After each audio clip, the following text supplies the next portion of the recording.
இயேசு உங்களை நேசிக்கிறார். இந்த நாள் வேதாகம தியானத்திற்கு உங்களை அன்புடன் அழைக்கிறேன். ஒருவர் பாரத்தை ஒருவர் சுமந்து இப்படியே கிறிஸ்துவினுடைய பிரமாணத்தை நிறைவேற்றுங்கள். கலாத்தியர் 6 அதிகாரம் 2 வசனம். மிசிசிப்பி மாகாணத்தில் வேகமாக ஓடும் ஒரு ஆறு உண்டு.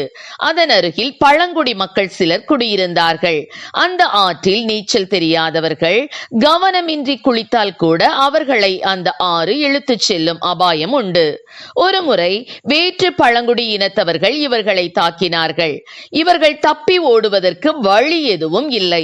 ஆற்றை கடந்துதான் செல்ல வேண்டும். அடித்துச் செல்லும் ஆற்றை எவ்வாறு கடப்பது என திகைத்து நின்றனர். கடைசியில் ஒரு காரியத்தை கண்டுபிடித்தனர். பலவீனர்களை பலசாலிகள் தங்கள் தோள்களில் வைத்துக் கொண்டார்கள். சிறு பிள்ளைகளையும் வயதானவர்களையும் தங்கள் தோள்களில் சுமந்து கொண்டு 2-3 பேராக கரம் கோர்த்து ஆற்றை கடந்தார்கள். ஆற்றின் வழியாக அவர்கள் தட்டு தடுமாறி நடந்த போது ஒரு காரியத்தை கண்டுபிடித்தார்கள். யாருடைய தோளில் பாரம் அதிகமாக இருந்ததோ அவர்களால் ஆற்றில் கால் ஊன்றி நிற்க முடிந்தது. மற்றவர்கள் ஆற்றை கடப்பது சிரமமாக இருந்தது. எடை அதிகமாக அவர்களால் எளிதாக நடக்க முடிந்தது. ஆம், பிறர் பாரத்தை சுமப்பதால் இப்படிப்பட்ட நன்மைகள் கூட இருக்கிறது. ஆம், எனக்கு அருமையானவர்களே, நாம் பிறர் பாரத்தை சுமக்கும் போதும் உதவும் போதும் இயேசு கூறிய அன்பை வெளிக்காட்டுகிறோம். ஆகையால் ஆண்டவர் கொடுத்த பிரமாணத்தை நிறைவேற்றுகிறோம். என்னுடைய பிரச்சனையே எனக்கு தலைக்கு மேல் உள்ளது, நான் பிறர் காரியங்களில் தலையிட்டுக் கொள்வதில்லை என்று சபையின் ஐக்கியத்திற்கு வெளியே நிற்கிற ஜனங்களாக நாம் காணப்படக்கூடாது. பிறருடைய வேதனையை நாம் கண்டும் காணாமலும் இருக்கக்கூடாது. குற்றுயிராய் கிடந்தவனை தேற்றின சமாரியனைப் போல நாமும் காணப்பட வேண்டும்.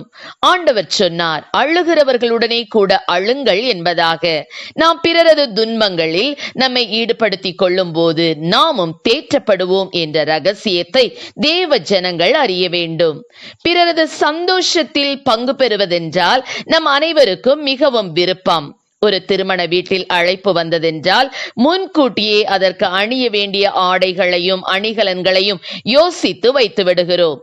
நிச்சயதார்த்தம், வளைகாப்பு, பிறந்த நாள் விழா, பாராட்டு விழா என அனைத்து சுப காரியங்களுக்கும் செல்வதென்றால் நமக்கு அலாதி பிரியம். சந்தோஷமான நிகழ்வுகளில் பங்கு பெறுவதில் தவறொன்றுமில்லை. ஆனால் வேதம் தரும் ஆலோசனை அழுகிறவர்களோடு அழுங்கள் என்பதே. விருந்து வீட்டிற்கு போவதிலும் துக்க வீட்டிற்கு போவது நலம். நகைப்பை பார்க்கிலும் துக்கிப்பு நல்லது. முக துக்கத்தினாலே இருதயம் சீர்படும் என்று வேதம் கூறுகிறது. அதாவது ஒருவரது துக்கத்தில் அவரை தாங்க வேண்டும், பாரத்தை சுமக்க வேண்டும். இழப்பிலே, நஷ்டத்திலே, தோல்வியிலே கண்ணீரோடு பாரத்தோடு இருப்பவர்களின் பாரத்தில் பங்கெடுங்கள். பதவியில் இருப்பவர்களையும் செல்வந்தரையும் சந்திக்க விசாரிக்க ஆட்கள் அதிகம். ஆனால் ஏழை எளியோரை சென்று விசாரித்து அவர்களது கண்ணீரை துடைத்து ஆறுதல் கூறி உதவிகள் செய்ய மனம் உவந்து முன்வருவோர் மிகச்சிலரே. அந்த மிகச்சிலரில் நீங்களும் ஒருவராக இருக்க வேண்டும் என்பதே தேவனுடைய விருப்பமாகும். ஆம் பிரியமானவர்களே, பிறரது பாரத்தை சுமக்கவும் தாங்கவும் தேற்றவும் கற்றுக்கொள்வோமானால் நமது பாரம் லகுவாக தோன்றும். நமது பாரங்களை மட்டுமே சிந்தித்து நம்மை நாமே நொந்து கொள்ளும் நிலையை மாற்றி பிறரது பாரத்தை சுமந்து கிறிஸ்துவின் விருப்பத்தை நிறைவேற்றுவோம். கர்த்தர் நம்மை ஆசீர்வதிப்பாராக. ஆமென். ஜெபம்.